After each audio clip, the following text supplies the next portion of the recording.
আজ রবিবার ৩০শে শ্রাবণ ২০২৬ সালের ১৬ই আগস্ট। ধনুরাশি, ধনুলগ্ন, স্যাজিটেরিয়াস সাইন জাতক জাতিকাদের আজকের দিনটি কিন্তু এক কথায় বেশ কাটতে চলেছে।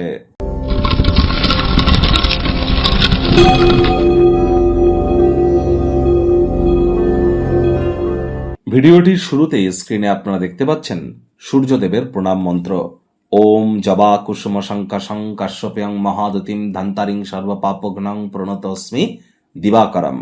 সকাল সকাল ঘুম থেকে উঠে সূর্যদেবকে প্রণাম করে ৭ বার এই মন্ত্রটি জপ করে আপনারা দিন শুরু করুন। যদি না পারেন তাহলে ৭ বার বলুন ওম ঘৃণী সূর্যায় নমঃ। মাথায় রাখবেন, নিউমারোলজিক্যালি সংখ্যাতত্ত্ববিদ্যা অনুযায়ী ২০২৬ সালটি কিন্তু সূর্যেরই বছর।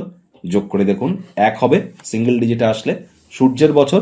যত বেশি সূর্যের নাম জপ ধ্যান আরাধনা করবেন, আপনার লিডারশিপ কোয়ালিটি, আপনার ম্যানেজমেন্ট স্কিল, আপনার নাম যশ, reputation, credibility, confidence, vitamin D এ সব কিছুর মাত্রা কিন্তু বৃদ্ধি পাবে। আর মাত্র একটি দিন পর, প্রায় ১ বছর পর ১৭ তারিখ, আর একটি দিন পরেই সূর্য কিন্তু স্বগৃহে গোচর করতে চলেছে। সিংহ সংক্রান্তি আমরা পরিলক্ষিত করব। তার প্রভাব আমাদের জীবনের একটানা ১ মাস ঠিক কেমন থাকবে সে বিষয়ে কিন্তু অলরেডি চ্যানেলে একটি ভিডিও আপলোড করা হয়েছে। তবে এ চ্যানেলে কিন্তু নয়, আপনাদের রাশির জন্য আপনারা স্পেশাল একটি ভিডিও পেয়ে যাবেন। আরও একটি চ্যানেল আছে আমাদের, যেখানে আমি ফেস রিভিল করে থাকি, আপনারা আমাকে দেখতে পান। অর্থাৎ অ্যাস্ট্রোলজার কামলেশ দিওয়ান নামে যে চ্যানেলটি আছে, ইউটিউবে যান, KAMLESHKAMLESHDEWAN অ্যাস্ট্রোলজার কামলেশ দিওয়ান নামে এই চ্যানেলটিতে আপনারা যান। সেখানে গেলে কিন্তু আপনারা অবশ্যই আপনারা সূর্যের সিংহ সংক্রান্তির বিষয়ে বিস্তারিত বিষয় সম্পর্কে আপনারা অবগত কিন্তু হতেই পারবেন। আর এই সময় আর কয়েকদিন আগেই কিন্তু আমরা কিন্তু সূর্য গ্রহণ পরিলক্ষিত করেছি ১২ তারিখে। ইগো, অহংকারকে কিন্তু আমাদের প্রত্যেককেই কন্ট্রোলে রাখতে হবে। পিতার সেবা কিন্তু আমাদেরকে করে যেতে হবে। আজ ভুলেও ব্ল্যাক বা ব্লু কালারের ড্রেস পরিধান যেন করবেন না। ভাগ্য মিটার আজ আপনাদের বলছে 8 আউট অফ 10 ভাগ্য আপনাদের অনুকূলেই থাকবে। প্রেম, দাম্পত্য এই দুই ব্যাপারেই আপনাদেরকে একটু সাবধানতা অবলম্বন করেই কিন্তু চলতে হবে। কায়িক পরিশ্রম হলেও শরীর মনে সতেজতা এবং তরতাজাই আপনারা অনুভব করবেন, যা আপনাদেরকে মেন্টাল রিলিফও প্রদান করবে। দিনের শুরুটা যোগব্যায়াম, ধ্যান, প্রাণায়ামের মাধ্যমে করুন। মন্দির, মসজিদ, গুরুদ্বারা ভ্রমণ করুন।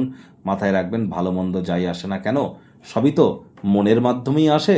তাহলে মানসিক প্রফুল্লতা বৃদ্ধি করবার প্রচেষ্টারত কিন্তু আপনাদের অল টাইম থাকা উচিত। অর্থগত ব্যাপারে আয় ইনকাম বাড়বে। নতুন উদ্যোগ, পরিকল্পনা, নির্মাণ কার্যের শুরুয়াত আজ করা যেতেই পারে। অজানা বিভিন্ন উৎস থেকে অর্থ উপার্জনের জন্য দিনটি কিন্তু দুর্দান্ত। আয় ইনকাম আজ আপনাদের বাড়তে চলেছে। চাকরিজীবী যারা আছেন তাদের অফিসের পরিবেশ এক প্রকার বেশ।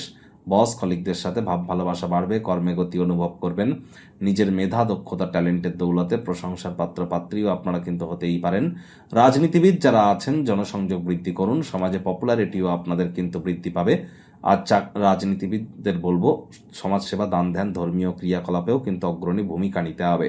টাকা পয়সা, ভাব ভালোবাসা, পরিবার সবার থেকে দূরে সরে গিয়ে, আগেই বলেছে, আধ্যাত্মিক কর্তাকর্ত্রীদের সংস্পর্শে একটু কাটান।